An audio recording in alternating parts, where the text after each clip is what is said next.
Energetic. Icon. Formidable. Manipulative. Inspiring. Legend.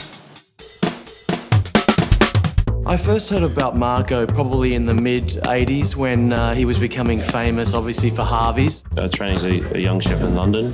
At that stage, I was only 18 years old, and Marco Pierre White was at the sort of the highlight peak of his career. Certainly his book and the food and what it seemed to stand for, that inspired me to become a chef. I first fell in love with Marco in the early 90s when I got a copy of the White Heat book, and I thought it was the sexiest thing I'd ever seen. Like, perfectly formed kind of rock star. Because until then, all chefs were big, fat, white, male, and probably French. It was very much changing the game and the landscape within the restaurant scene. He changed everything for people like me who write about food as well, because first of all, he gave us so much to write about. Those anecdotes and those stories you heard about, a feisty young man throwing people out of a restaurant. We didn't want to eat it, that was it, get out. In a way, shocking, but in another way,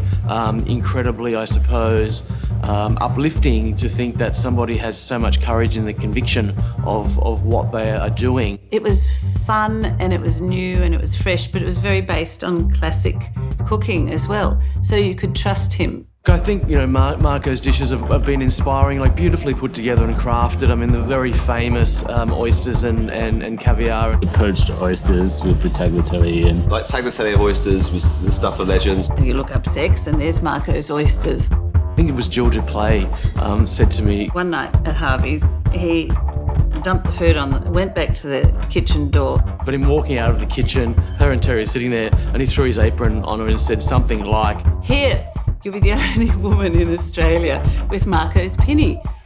And I'm sort of going... And you know what? She probably hasn't washed it. I haven't washed it. I think Marco's legacy will probably be like the guy who lifted the ceiling. He just didn't care what people thought of him. He didn't really give a shit, it was just all about the food. And that gives you immense freedom. He changed the possibilities of what a chef can be. As trends come and go and the way things are presented and what have you, but I think those classic techniques and the old school British dishes. If Marco hadn't done what he did way back when, a lot of other chefs wouldn't have put their foot forward. There is only one Marco Pierre White, and there's probably only ever going to be one Marco Pierre White.